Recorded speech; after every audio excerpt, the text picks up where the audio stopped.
Halo, terima kasih teman-teman. Selamat sore. Assalamualaikum warahmatullahi wabarakatuh. Berjumpa dengan saya Demang Marsono Mojo di Bincang Demang. Di hadapan saya ternyata ada seorang yang sangat familiar di dunia Batam Kota Lamaan. Saya mengenalnya dengan Mas Edi aja, karena dulu kita ada aktif di beberapa komunitas yang sama, yang Mas Edi ada di dalam, saya di dalam juga. Dan ternyata nama lengkapnya adalah Mas Edi Sutrisno. Mas Edi Sutrisno, kita kan di sini kan saya dengar-dengar Mas Edi kan familiar dengan Kota Batam yang zaman dulu ya. Sekarang kita kebetulan ada di depan Welcome to Batam yang bukit, yang itu menjadi salah satu ikonik wisata yang ada di Kota Batam. Jadi kalau datang ke Batam, kalau belum datang ke Welcome to Batam kayaknya belum afdol. Saya dengar ada cerita di balik bukit yang sekarang Welcome to Batam itu. Apa itu, Mas? Kita langsung to the point biar ramu. Iya. Oke, jadi memang bukit orang mengenal sebagai Welcome to Batam. Iya. Jadi kalau di Batam tuh sebagai salah satu ikon, destinasi ikoniknya Batam. Atau orang kalau belum ke sini belum dianggap pergi ke Batam. Nah, itu dianggap seperti itu. Jadi sebagai titik destinasi yang must visit, wajib kunjung. Biasanya kalau Wisman dari mana-mana selalu nyamperin ini. Iya. Meski sebenarnya hanya tulisan saja, tetapi paling tidak orang kalau berdiri bisa ngeliat, oh ya aku sudah di Batam nih. Bener. Saya maksudnya kalau terima tamu dari luar Batam pasti saya bawa ke sini. Ya, pasti. Ya, jadi ikonik ya. Ya. Tetapi sebenarnya sebelum dibangun sign itu ada orang, kalau di Indonesia kan markah ya, markah sign yang judulnya kayak di Hollywood. Kalau Hollywood itu Hollywood Land, tapi kalau di sini Welcome to Batam. Itu dulu orang menyebutnya sebenarnya bukan Bukit Clara. Bukan. Tapi sekarang kan orang taunya Bukit Clara. Famousnya dengan Bukit Clara. Tapi kalau saya telusuri lebih jauh waktu saya menulis buku buku Tionghoa Batam dulu dan kini, ini terbitan 2006. Itu di situ saya gali data dari orang-orang lama Tionghoa. Jadi nama aslinya sebenarnya Bukit Tuo Suo Ka. Wah, ini ejaannya dengan Tuo Suo Ka. Tuo Suo Ka, bukan Bukit Clara. Saya terus terang baru pertama kali ini denger ini. Mungkin banyak juga dari teman-teman yang di rumah atau dimanapun berada, saya yakin baru sekali ini bahwa ada fenomena nama yang bukan, kalau kita dengarnya Welcome to Batam itu di bukit mana, Bukit Clara. Ternyata ada nama Tuo Suo Ka. Terus mirip-mirip gitu, karena memang sekarang kerennya orang gampangnya nyebut Bukit Clara. Jadi kalau orang Tionghoa menyebutnya di tempo dulu Bukit Tuo Suo Ka.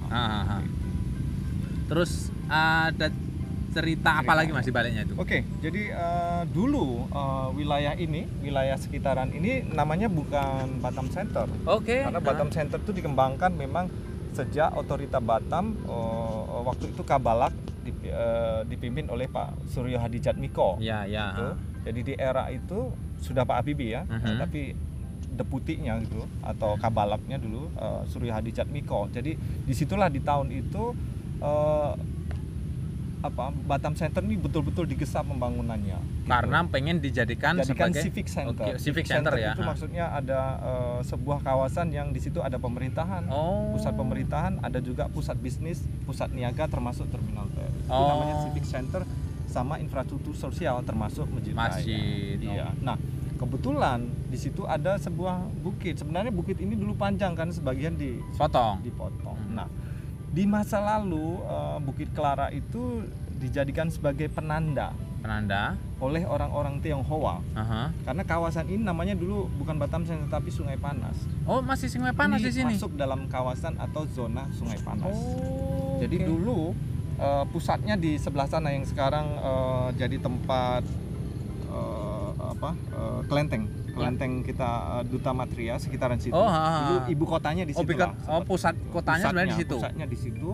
Lalu ini dulu semuanya adalah kebun getah karet. Oh karet, karet. Karena Ya. dulu memang Batam ternyata banyak menjadi area perkebunan karet ya. Ya memang. Jadi waktu 1900 sampai 1957 area ini masih jadi kebun karet. Oke. Kebun ketah. Oh, dulu. kebun ketah, Iya. ketah. Dulu sebelumnya adalah tempat gambir, orang menanam gambir. Gambir. Gambir. Gambir yang Ya, kayak pinang itu ya. Gambir. Oh. Tapi setelah itu reda, era gambir Mereda, meredup, mengganti, terus kemudian berganti dengan getah. Oke. Gitu. Sebelum saya sebenarnya banyak pertanyaan melebar nih, Ya, cuman ya, saya ya. takutnya nanti malah tidak Baik, fokus kita, di sini. Kita ke fokus di situ, Nah, ya. ada cerita apa lagi selain di situ, Mas? Ya, bukit di sini dulu karena ada satu perkampungan ya. Dulu namanya Sungai Panas ya. Jadi dikepalai oleh orang Tionghoa, itu namanya Kangcu. Kang itu sungai, Cu itu kepala. Oh. Jadi di sini dikepalai oleh kayak kampung gitu. Kampung namanya Kangcu. Ada satu Kangcu yang ngurus tentang administrasinya orang Tionghoa di sekitaran Bukit Clara itu. Jadi ada sekitar 40 sampai 50 kepala keluarga di tahun 1930-an orang-orang Tionghoa yang berada punya kebun di sini.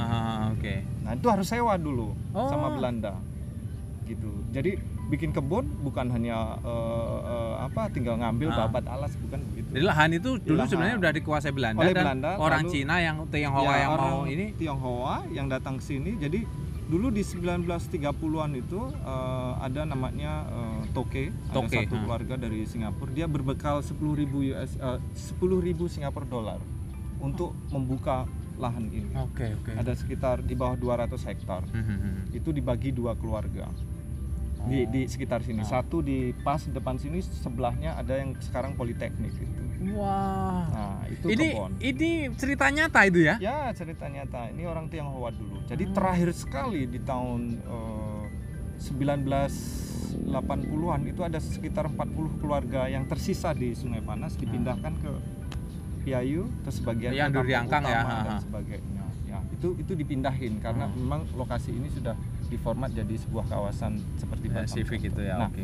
cerita yang menarik lagi di tempo dulu, Bukit Clara ini selain sebagai penanda, penanda tuh kalau orang Tionghoa masuk ke sungai dia ngelihat dulu Bukit Clara. Oke. Oh, Bukit Osoka. Oh ya, berarti aku udah nyampe nih, dekat dengan pelayarannya, Iya. sudah dekat dengan Sungai Panas. Jadi mereka masuk ke pintunya. Sekitaran Ocarina itu masuk. Ada sungai masuk sebenarnya. Ada sungai. Nanti cerita sendiri tentang Sungai Panas. Sekarang kita ngomongin ini. Iya. Nah, pada waktu zaman Jepang itu penuturan orang-orang Tionghoa, tempat ini jadi tempat persembunyian. Sebenarnya Iya.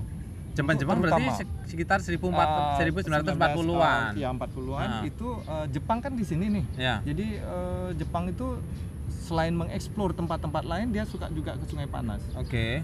Tidak hanya ke Duriangkang. Sebenarnya ibu kotanya Duriangkang. Sebenarnya ya, karena saya mendengar memang Duriangkang dulu menjadi salah satu sentral Sentra ini. pemukiman. Baru terus kemudian ke sini, lalu tempat sembunyi. Jadi ada tempat yang bersih di atas sana.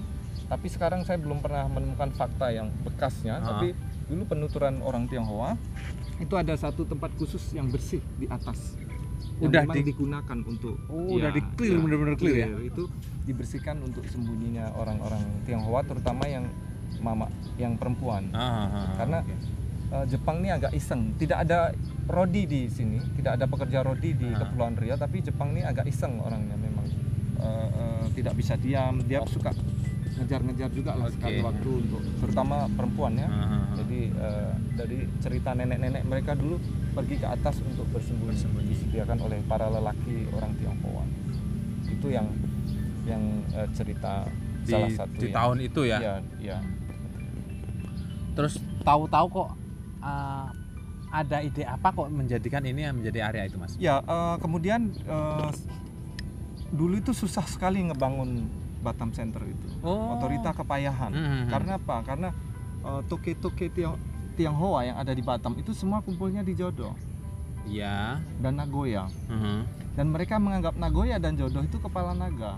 Oh iya betul, Gitu. betul. Jadi di sini bukan kepala naga. Jadi susah. Dulu Pak Surya Hadijatmiko sampai memberikan semacam insentif gitu loh. Oh, udah ke sini lah. Ayo kita bikin kepala naga baru di Batam Center.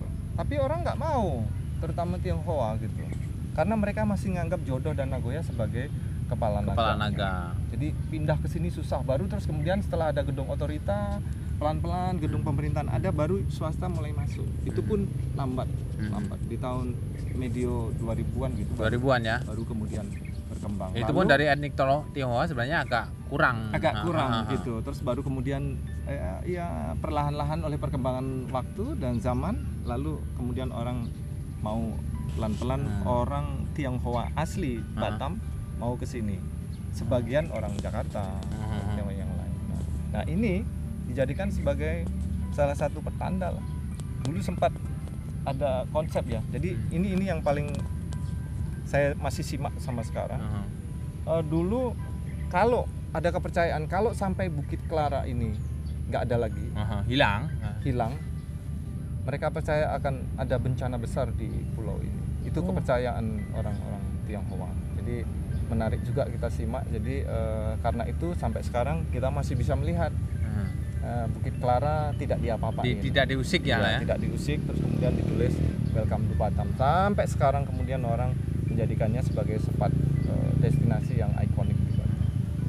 Kalau bagi Mas Edi sendiri sebenarnya fungsi positifnya dari ikonik ini apa? Kita agak menuju ke zaman sekarang ya. Ya, kalau di era sekarang itu sebenarnya sebuah tempat memang harus punya landmark ya. Jadi kalau Batam orang ada dua sekarang yang menjadi landmarknya. Satu Jembatan Barelang ya, itu udah jelas Habibie membangun itu sejak tahun 90-an. Lalu 96 baru dioperasikan Barelang. Lalu ini suka nggak suka ya, keadaannya seperti ini. Orang kalau datang ya ini salah satu landmarknya Batam. Jadi dua, satu Jembatan Barelang, yang kedua ke sini. Orang tidak dianggap datang ke Batam kalau belum menjajal dua tempat itu. Kalau dari Mas Edi sendiri ada rahasia apa lagi yang masih belum diulik dari Bukit Clara? Iya, dari sisi apa ya, paranormal, religi, tapi, percaya jauh. atau tidak, tapi saya juga mengambil input dari orang-orang yang pinter tanda kutip. Yang penting kita mengambil angka positif lah dari situ, sisi positif lah. Menariknya juga. Menarik. Konon, sisi seninya lah. Ya, konon tempat itu memang tempat yang dikeramatkan juga ya, karena konon ada satu kerajaan besar di yang di dunia di dunia lain di kita. Jadi sampai sekarang masih dipercayai lah, sebagian orang mempercayai itu. Mungkin saya sih sebenarnya kalau melihat dari sisi positif saya itu salah satu cara untuk menjaga area itu biar tetap aman sebenarnya. Betul. Jadi ya kita ambil posisi positif itu aja lah. Betul. Ya memang posisinya dia sekarang di luar itu ya. Itu memang posisinya taman kota. Jadi memang sudah dijadikan taman kota untuk landmark ini. Jadi memang tidak boleh di utak-utik sebenarnya. Utak-utik seperti itu. Cuman sebenarnya saya ada konsep di situ, sempat bincang-bincang sama temen untuk membuat sebuah museum di atas. Di atas. Walaupun mungkin kayaknya agak lama mungkin ya. Walaupun ya, itu belum tahu bisa mimpi besar kita di. Saya kan bergelut di Batam Heritage Society, jadi Yayasan Warisan Batam. Jadi supaya Welcome to Batam tuh punya nilai, ada value-nya selain tulisan saja. Jadi di atasnya kami berencana membuat museum Habibie. Jadi di atas itu nanti ada pesawat N25 prototype yang tengah terbang tapi di dalamnya museum. Baru di atas di rooftopnya itu ada restoran tapi khusus makanan Melayu. Itu luar biasa sekali kalau namanya terrealisasi. Ya luar biasa ini, tapi paling tidak itu sebuah ide agar kalau orang melihat ke sini dia tidak hanya welcome to Batam tapi orang bisa naik ke atas. Ada ilmu juga di situ. Ada ilmu yang bisa didapat, yaitu Museum B.J. Habibie dengan pesawat N250 yang seolah-olah nak terbang. Jadi mudah-mudahan ada yang mendengar nanti bisa tertarik. Oh ya, kenapa tidak? Ini investasi bagus ini kan. Jadi teman Bincang Demang, saya besok planning kami, saya sendiri sih sebenarnya berplanning, saya akan mengunjungi beberapa titik di Batam. Saya akan coba kupas sedikit demi sedikit mengenai tempat itu apa, mengapa dinamain tempat itu, dan saya akan mencoba terus mengajak Mas Edi ini sebagai salah satu yang lebih tahu menurut saya. Saya agak melebar dikit sekarang Mas Edi. Mas Edi sudah pernah bikin berapa buku sih sebenarnya mengenai Batam Heritage atau Batam Tempo dulu ini? Ya, kalau untuk Batam sebenarnya sampai sekarang sejak tahun 2000-an kami bikin namanya Batam Link Publisher. Kita menerbitkan lebih dari 60 buku tentang Batam dan Kepulauan Riau. Dan di buku-buku itu semuanya banyak yang serempet tentang masa lalu Batam. Oh gitu. Jadi kalau dikumpulin dalam satu file besar gitu, mungkin kita bisa tuliskan dengan judul Sejarah Batam gitu. Bisa sangat mungkin. Karena 2 itu udah kami tulis. Jadi Pemko Batam sejarahnya juga sudah saya tulis. Oke. Yang di seberang sana Otorita Batam juga sudah ditulis mulai dari awal kenapa Otorita Batam dibangun sampai kondisi sekarang. Untuk tempat-tempat yang lainnya di Batam memang sebenarnya banyak rahasia yang bisa dikupas dan bisa dipublish ya sebenarnya. Bisa dipublish. Jadi ada mungkin yang menarik misalkan contoh fakta misalkan. Oh ya, hotel pertama itu di mana sih di pulau ini? Itu. Lampu merah pertama di mana gitu. Terus kemudian resort pertama di mana? Terus kemudian lapangan golf pertama di mana? Oh ya di sana. Terus kemudian kantor pos pertama dan sebagainya. Itu kami sudah ada datanya, udah gali sejak nyaris 2 dekade kami kumpulkan. Dekade berarti udah 16 tahun lebih no. Iya, contohnya ini beberapa jejak misalkan seperti di Duriangkang nih saya kasih. Di buku ini ada. Untuk yang buku merah ini bukunya banyak bercerita tentang apa Mas? Ini tentang Tionghoa. Bagaimana orang khusus orang Tionghoa. Bagaimana orang Tionghoa bisa sampai di Batam, di Pulau Batam. Okay. Ini bertutur mulai dari mereka pertama kali datang ke Batam sampai kemudian ikut berkontribusi membangun Batam sampai sekarang. Saya tadi sebenarnya pas ada info mengenai bukit yang Clara ini sebelumnya tadi sebenarnya saya pengen menggali itu sih. Sebenarnya orang Tionghoa pertama yang tahu-tahu ujuk-ujuk datang ke Batam itu kapan, siapa dia, ada sebenarnya di sini Mas? Ya ada di buku ini. Jadi sebenarnya secara umum saja karena mungkin nanti next kita bahas khusus saya tentang pengen membahas. Tapi perlu saya sampaikan bahwa orang Tionghoa itu pertama kali mendarat memang di Duriangkang. Oh, ya jadi sebelum Sungai Panas, Batu Haji dan sebagainya semua bermula dari Duriangkang. Kenapa disebut Duriangkang? Karena itu durian. Kang itu sungai. Jadi sungai Durian Kang. Jadi sebenarnya bukan Durian Kang, tapi Durian Kang. Durian itu durian, Kang itu sungai. Jadi sungai Durian. Jadi begitu masuk pertama kali, kenapa terus kemudian Durian Kang jadi ibu kota. Jadi ibu kotanya orang Tionghoa. Jadi semua dulu yang Kangcu tadi, Kang tadi, sungai-sungai itu ya. Yang kepala-kepala sungai itu ya. Kepala-kepala sungai itu berhimpun di Duriangkang. Duriangkang itu sebagai pusat pemerintahan, pusat administrasi dan pusat niaga. Pusat preman juga lah berarti. Oh dulu ini masa sekarang, tapi masa-masa sebelumnya Duriangkang memang pusat niaga. Enggak maksudnya masa preman-preman zaman Tionghoa itu kan pasti ada preman-preman Tionghoa. Yang jago-jago sialatnya sih. Jadi ada nggak itu ya? Itu yang menarik. Tapi mungkin nanti kita akan bahas di bab selanjutnya yang khusus bertutur tentang orang Tionghoa. Oke, berarti ini yang kulikan tentang Bukit Clara atau Welcome to Batam Bukit sudah selesai kayaknya ya. Jadi sekedar informasi ke teman-teman, terima kasih kepada Mas Edi Sutrisno yang telah memberikan sedikit informasi berharga ini kepada teman-teman semuanya, termasuk kepada saya. Saya ini memang baru pertama kali mendengar ini, dan mungkin nanti kalau ada usulan tempat-tempat mana lagi yang mau dilihat apa yang terkandung di dalamnya atau mengapa ada usul-usul nama itu, bisa komen di bawah. Bisa Mas berarti ya? Ya boleh. Cuman ada cerita tambahan aja. Oke. Ini Bukit Clara di 2006 ini. Oke. 2006. Jadi belum ada tulisan Welcome to Batam. Ini contoh yang kami bidik. Jadi mungkin dulu tidak terlalu berarti, tapi sekarang ketika ngelihat oh ya dulu seperti apa, kita sudah ada bukunya. Meski sebenarnya tidak terlalu tua sekarang. Oh iya. Buku seperti ini bisa sekarang ada di mana Mas?